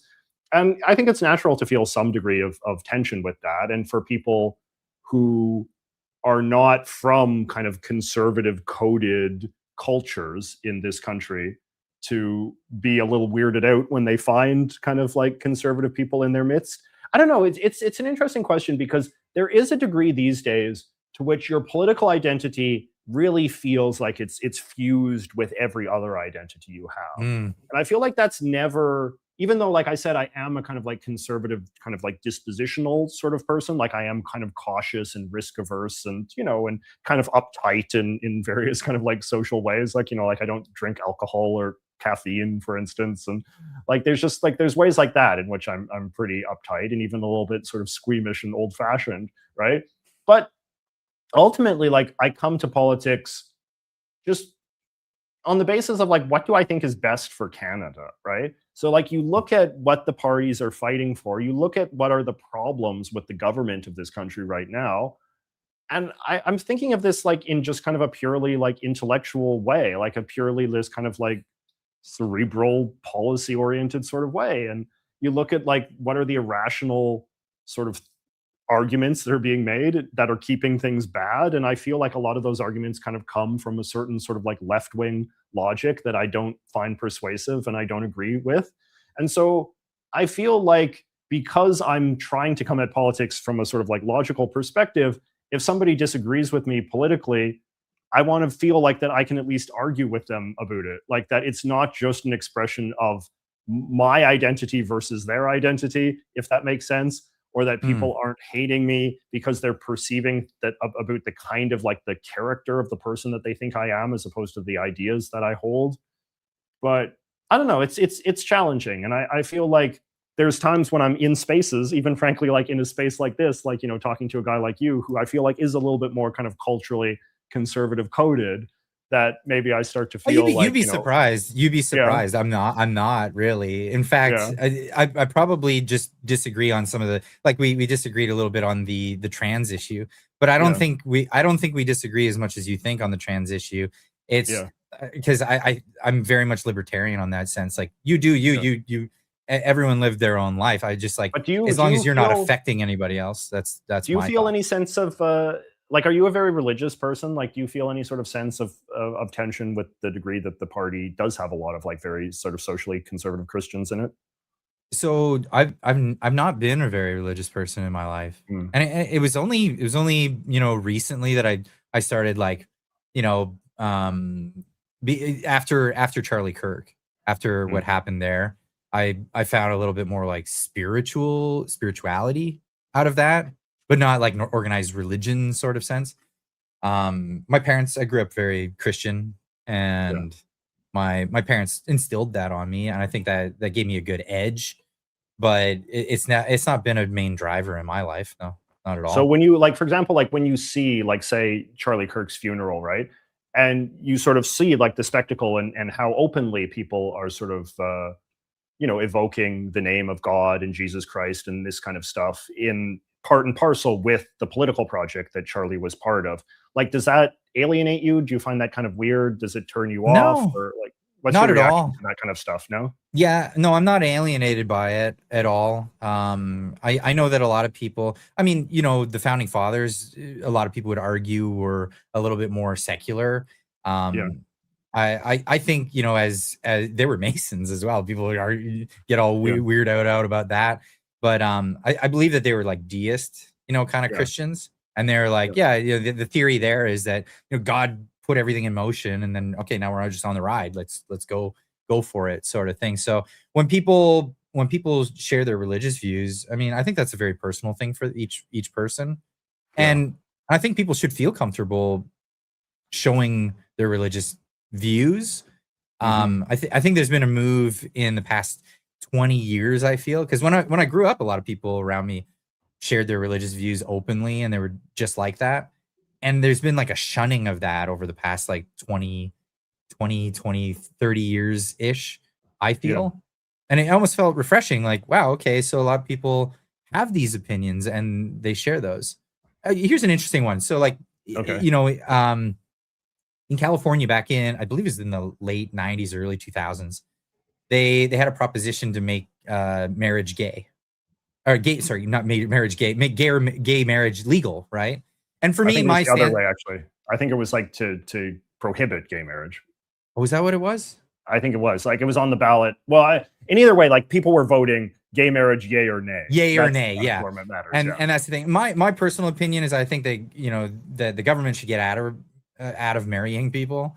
And if Yeah. people, you know, go to a church and that doesn't accept your values, find another church. You know what I mean? And the government should just recognize civil unions, not marrying people. You know, I just don't think that that's their business. But when it came to that proposition, there was a big shock. It was a big surprise because the Democrats went out and they got all the Black community to come out and vote in that proposition, and they voted the opposite way the Democrats wanted, and it was largely because a lot of them are very religious, and that's just the way it is in the Black community, and I think it was a big shock to people. But at the same time, that same community has some weird cultural things surrounding like the acceptance of gay people. They have like strange things where they don't like gay, but people are like same gender loving, and that's okay. And it's like just weird cultural things that they have in their communities. And however you gotta convince yourself that other people just minding their own business can do that lawfully and legally. Yeah. I don't care how you justify it to yourself. That's my opinion. Just leave people to do their own thing. No, I agree. And I'm very partial to that kind of flavor of conservatism, the more kind of like libertarian sort of flavor, the one frankly that I think Pierre kind of espoused on Rogan the other day. But you know, most people don't know Pierre's dad is gay. Yeah, that is true. And that must have been a pretty I really like that he doesn't lean on that. It's not a crutch. Well, I mean, it's not a crutch, and it's not a virtue signal that he pulls out all the time. And that's great. He never pulls it out. He's much more likely to pull out the I was adopted card. He's very fond of that one, which is much sort of less kind of culture war kind of infused. But I don't know, no, I mean, I agree with you. Like, I'm partial to like that vision that he espoused, the like leave everybody the hell alone party, you know, kind of mantra. But you know, but the fact is that there are also a lot of conservatives that do believe that the purpose of conservative politics is to, you know, uphold the mission of Jesus Christ on earth, right? Like to implement sort of biblically ordained policy and to have government policy that is in line with biblical values. And that is a tension that exists. And I don't think people should be in denial about it. And it's a tension that I feel as a sort of secular, you know, gay man within, you know, in my own small way, part of a conservative movement, right? And I think it's natural and healthy for people that way, and for people to be aware of sort of fault lines and to be comfortable with making disagreements and be comfortable arguing within the tent as well as outside of it. And so I think that, and that's why, you know, when we were talking before about like how in America there's diversity of opinion even within a party, and how politicians can sort of chart their own path and create their own identities, their own flavor of what it means to be a Republican or a Democrat. That's why I think that system is good. Like, I don't think that system is good just, you know, for its own sake. I think it's good because an honest democratic system acknowledges that there exists diversity of opinion in a large, enormous country of, you know, tens of millions of people, as Canada and the US have. And I think it's important for people to be able to be political entrepreneurs, as I said earlier, and to be able to define what it means to be a conservative or a liberal or whatever else in their own sort of definition, and to not have to have a system or have a political identity that is ultimately determined by one guy at the top, you know, declaring from on high that you must believe this, you must think this, you must champion this complete suite of policies and no dissent is permitted. I think there's a disconnect though between the people that are concerned about Christianity having far too much influence in our culture and the concern of Islam actively having a want to have influence in our culture, and the idea that there's a town, I think there's a town in Michigan that's flaunting the fact that they have Sharia law within their boundaries of their town, even though it's unconstitutional as a whole in the nation. They're trying to doing that. And there's a conflict based on that. I would say that having theocracy is not something I would ever want. I don't think we're in danger of having a Christian theocracy in our midst or in our lifetime, but there is danger of like a caliphate or a Muslim sector of society trying to usurp that kind of grab. What are your thoughts on that? I don't know if I buy that. I mean, I think that it's important. I think it's important though. I mean, to concede your point, I think it's important that we be against theocracy in any form, right? Like I also, I mean, like, you and I are products of sort of the war on terror generation, right? And so I remember, being in high school on 9/11 and things like that. Like I remember like a big part of sort of my political awakening was defined, at least initially, in opposition to radical Islam and seeing radical Islam as one of the great sort of threats to human freedom of that time. I do think that the threat has gone down a fair bit. I think that when sort of peak war on terror, when there actually were like routine bombings and there was like lots of terrorism apologia, even on parts of the left, even on parts of the secular left. And that was something that like pissed me off a lot and what sort of brought me into identifying with sort of the more conservative end of things. I think that danger has receded, not completely, but it has receded, I think, a fair bit. And the IRGC not existing anymore has definitely put a big stamp in that. So. No, and I think that the Muslim community has changed as well. I think that there was probably a time when radical Islam seemed more powerful and was probably more seductive to some young Muslims, even in the West, than it is now, when it sort of seems like it's completely discredited. And certainly like the fall of ISIS, and now the sort of like the tottering of the Islamic regime and in Iran, and all the various sort of proxy states. I mean, like there's reasons to be optimistic that Islam might be sort of entering into some sort of new phase.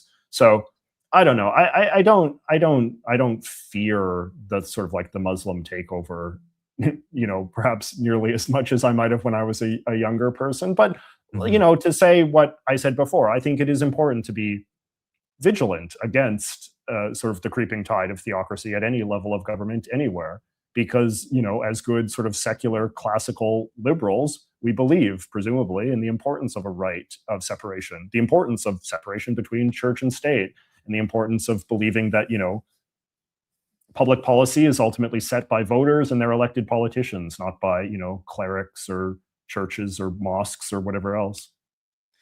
So I'm a big fan of the separation of church and state, but I'm also a big fan of separation. That's been a new thing on the docket lately. Oh, man. And now we're getting into this. You're really going after all the tough issues, aren't you? I got to. I'd be remiss, and everybody would be like, Clyde, you didn't do your job. Yeah. But and I'm gonna be friendly about it. I'm just not we're gonna get into an argument or anything. All right.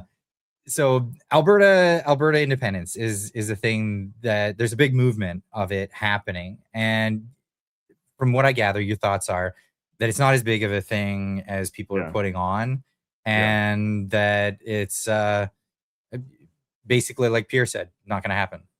Yeah, that's basically my position. I mean, I would be astonished if it gets like more than like 20% in a theoretical referendum. Like I see a lot of this as like a media thing. Like I see a lot of it as like media hype. The press. Okay, here's the thing. So it's like, the press has, I think a kind of progressive bias, a left-wing bias in many cases. But the media also has a sensationalism bias, right? The media wants the news to be exciting. And the Canadian press wants Canadian politics to be exciting. Alberta separatism, the idea that there's this Alberta separatist movement is very exciting. It's very thrilling, you know, and we see this as YouTubers, right? Like we see like what gets people riled up, what would get some clicks, you know, videos that talk about Canada sort of hanging by a thread and is about to collapse and all the rest of it. And frankly, I think it also kind of validates, on the right side of the spectrum, I think it validates a kind of sense that, man, this country is in really tough shape, right? Like this country is in such tough shape, maybe it won't even survive. Maybe it'll split up into a million little fiefdoms and that'll be the end of the Canadian experiment, right? Like that's a sort of, that I think strikes some conservative people as being a sort of just, almost sort of like divine kind of consequence of sort of the bad policy route that we've been on under the Liberals for this last decade, right? It feels just. It feels like that would be in some ways, it's a kind of terrible outcome, but it would feel just, I think, to some conservatives. And I just kind of think that like when we think about politics, we can't allow ourselves to just think of it in terms of like storylines and like it's a big Hollywood movie in which, you know, exciting things happen and good guys get rewarded and bad guys get punished. And, you know, we're like, you know, the Rebel Alliance in Star Wars fighting against the evil empire for liberation and all this. I think that when you look at the polls, it shows that most Albertans are not interested in this idea. Most Albertans, you know, I've seen some polls that say that actually Albertans identify with their province less than Canadians in other provinces, right?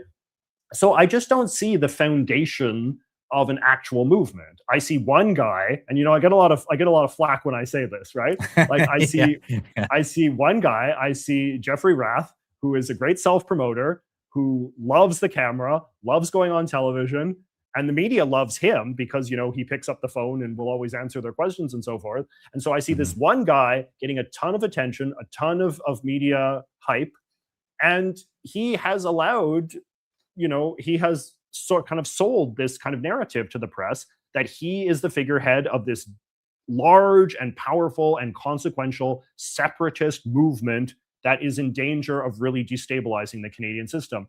And again, like I just say, when you look at the numbers, when you look at the polls, when you look at what actual Albertans are telling the pollsters, I just don't see much in the way of signaling that this is anything beyond, and this is my last point, but I think it's an important point, is that this is anything beyond a way that a faction of Albertan conservatives can show just how pissed off they are with the Liberal government in Ottawa, right? And I think that's a worthy thing. And it's like, you know, Pierre even conceded that. Like a lot of people are pissed off in Alberta these days, and they are. And I think that traditionally when Albertans are pissed off, they vote Conservative. That's clearly not doing it anymore. So what else can you do? Well, you can kind of try to vote for some sort of like super conservative. And I think that's mostly what the Alberta sort of like separatist, you know, movement, quote unquote, is kind of understood to be.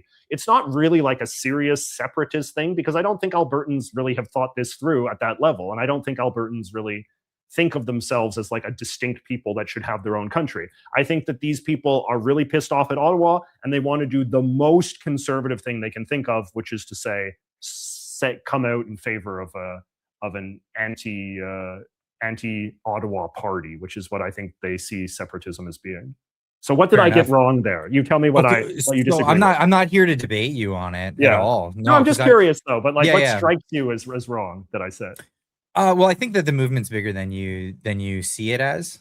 And I think that might just be, you know, because you're not in contact with a lot of people that are involved in it. But at the same time, I could be in a situation where I see it as much larger because a huge demographic of my audience is very, very much intertwined into it. A lot of the people that I speak to are very much, you know, my co-host every Wednesday, Marty Up North. He's very much a part of the Alberta Prosperity Project, right? And I hear a lot about it. Which, well, that's Jeff Rath's not the only spokesperson from that. There's Mitch Sylvester.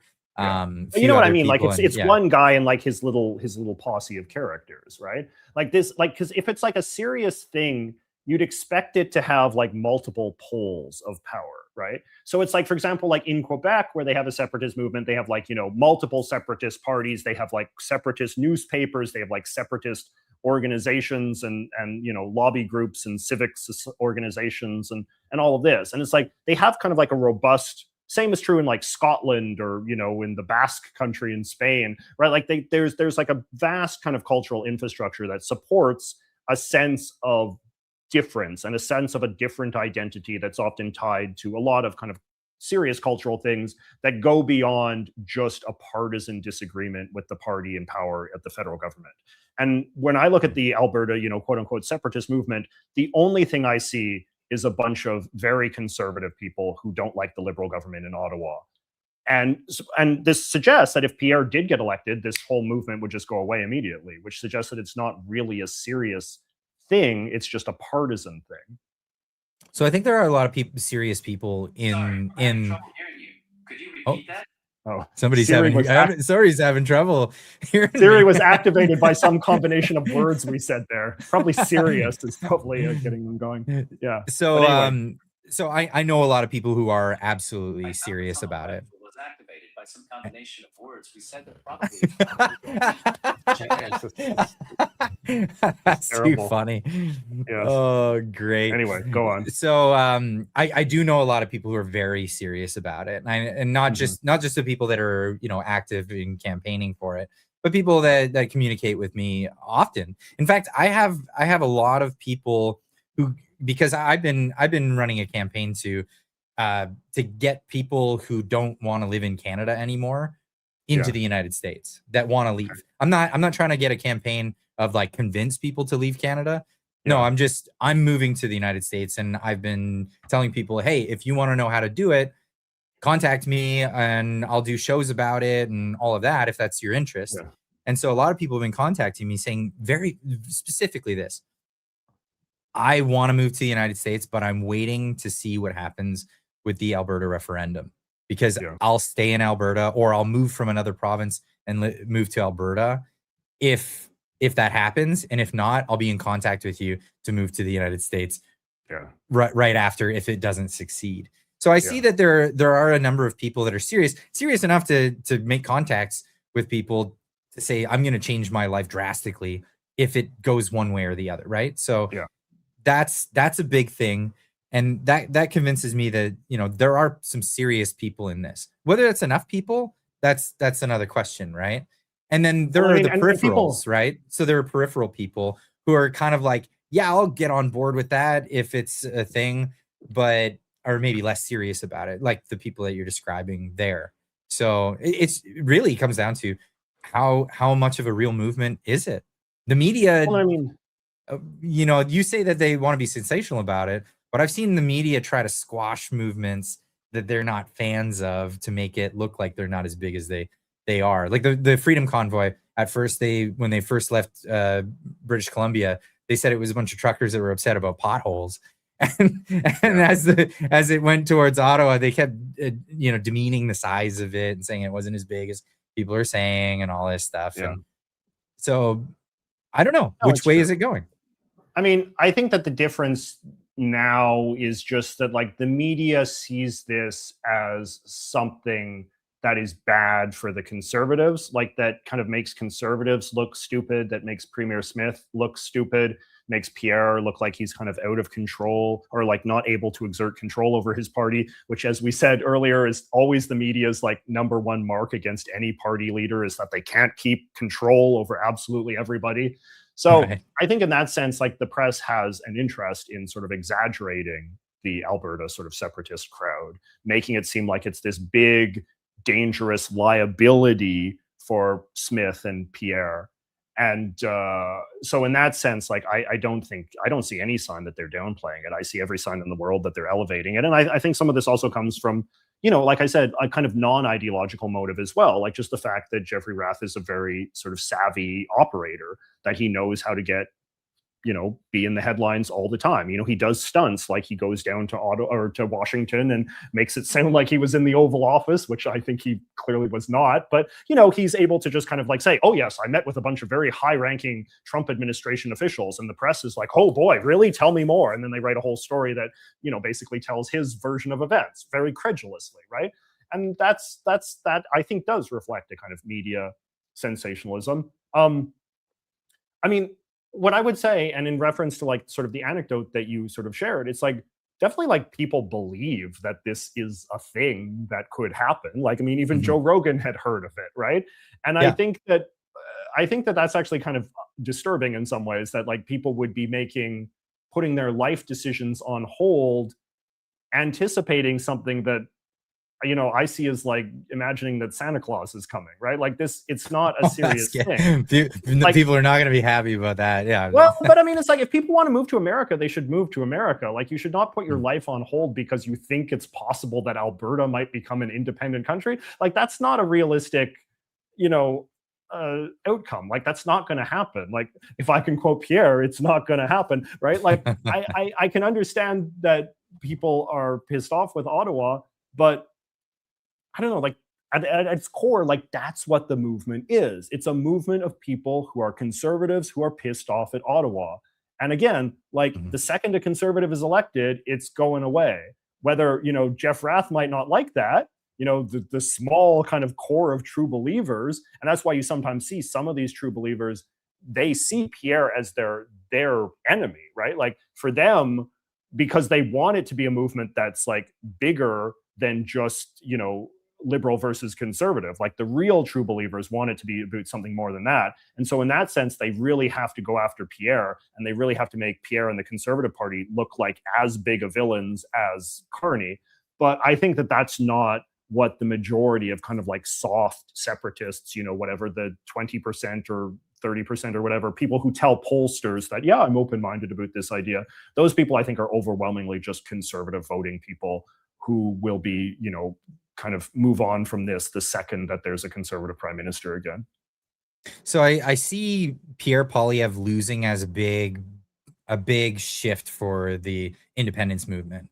That really gave them their popularity. And that's where like all that steam has come from, was that devastating loss in the election, and the last election. 10 years of Justin Trudeau was terrible. And we see the plans for energy in Canada, like no more pipelines, none of this stuff, and it really is detrimental, like for Western Canada. Western Canada has been alienation, as Pierre Poilievre mentioned. It was the reason why he got into politics in the first place. And then when he gets into politics, even in the election, he shied away from talking about issues like that Albertans have, like transfer payments and limits on pipelines and all this other stuff, and focused on Eastern Canada because that's where he has to get the votes to get in. Like that's just the reality. Or at least that's what they think, right? Like I said before, it's like the Conservatives, in my opinion, have a very stupid strategy where they think they're going to win seats in Quebec, even though Quebec is never, ever in a billion years going to vote for them, right? And it's like Harper lost seats in Quebec when he won his majority government in 2011, right? Like there is no sense that like even the math doesn't work. Like you can win a majority government without Quebec, and Harper did, right? And so there's often this kind of like fantasy where it's like the Conservatives are risk averse in the service of nothing, right? Like that it's just kind of like a deformity within the party that they think that if you win a majority government, or if you win any government without a big Quebec constituency, that you're somehow like that's an illegitimate victory, in a way that the Liberals don't think that. Like the Liberals don't think like, oh, unless we win like a bunch of seats in Saskatchewan and Alberta, we've somehow like lost the moral authority to govern. They don't think that at all. So it's just like, this is just a dumb sort of attitude that the Conservative Party have that I wish they would ditch. But anyway. I'm glad I'm not the only one with that opinion, to be honest. Like, and I've said it publicly, and I got flack for it, just saying, well, ditch Quebec. Like Conservatives should take all the money that they spend in Quebec and spend it elsewhere. Absolutely. I mean, Quebec is not a popular province, right? Like Quebec is a very left-wing, very woke province in a lot of ways, and it's like a lot of conservatives. Like you average conservative dinner table conversation, some conservative house across the country. If you bring up Quebec, people are pissed off. They see it as a whiny, entitled province that has its hand out. And, but the Conservatives are very afraid of voters that think that way. And they don't want to give, because they have this idea, like, again, that they're going to win the Conservatives, or they're going to win Quebecers, and that Quebecers are somehow natural conservatives, and they just haven't realized it yet. And, if they, it's like, I don't know if you see, like, here, let me start some drama. It's like the like the Without Diminishment. Do you ever see that blog that they share? Like it's some sort of conservative blog. I don't know. No, I don't think I haven't. But Okay. But but it's Explain like it. Yeah, I don't know what it is. it's like a conservative it's a conservative website. It publishes sort of some conservative big shot type people. It's kind of a growing force among a certain type Like of kind Andrew of Coyne kind of conservatives, like that kind of that thing. sort of set, right? Like people Yeah, that, for okay. example, are like very into like the royal family and monarchy and this kind of thing. Okay, But the weird I thing, know where you're at. Yeah. yeah. But the weird thing is like that set kind of embodies this idea that like we are going to like form this grand alliance between like the English Canadian conservatives and the French Canadian like nationalists, because like if you squint hard enough, you can almost see a conservative agenda in like the Quebec separatist kind of crowd, because it's like, well, aren't they just trying to protect their traditions too? And isn't that, Yeah, but why wouldn't they never just? mind. They'll just vote for the Quebec separatists. Like they don't Yeah, care. exactly, right? And I mean, like the Quebec separatists, like they view Canada as the enemy. Like they view like English Canada as like the problem that they're trying to liberate themselves from. So the idea that they're going to form an alliance with like a bunch of like English Canadian royalists who like love England more than anything else, like it's such a preposterous theory of the case, right? But there's a lot of people, and like if you go to Ottawa and you talk to conservative like big shots and campaign strategists, they will tell you like with a straight face, oh, I have a good feeling about Quebec. A lot of those Quebecers, like they're really like, when you get down deep enough, they're like conservative in a way. Like, it's just like it's ludicrous, right? But this is how people think in this country. I'm sorry to say. Well, that's how think tanks operate. They're just in their own little bubble, and they're lost. They're off of like the actual beat on the street in Canada and how people actually think. But I mean, well, you know what? I could get into all the different topics, and I think this is a perfect time to cut it off, because we could get deep into every one of the little points that I brought up, and perhaps I could have you on again to talk about some of those other issues. Sure. But I want to thank you so much, JJ McCullough, for coming on the show tonight. It's been fantastic. I hope I was friendly enough to you, but at least putting a little pushback as much as I could. I hope the audience got a kick out of it. No, it was a lot of fun. I think we had a good conversation, and I think we covered a lot of ground.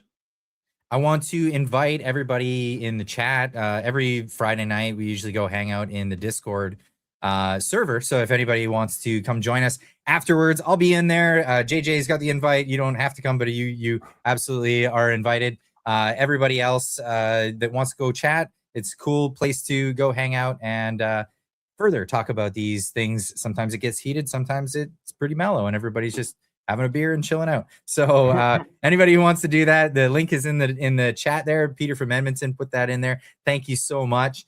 And JJ, stay on the line, but say goodnight to everybody. Good night, everyone. Thank you so much. Bye-bye.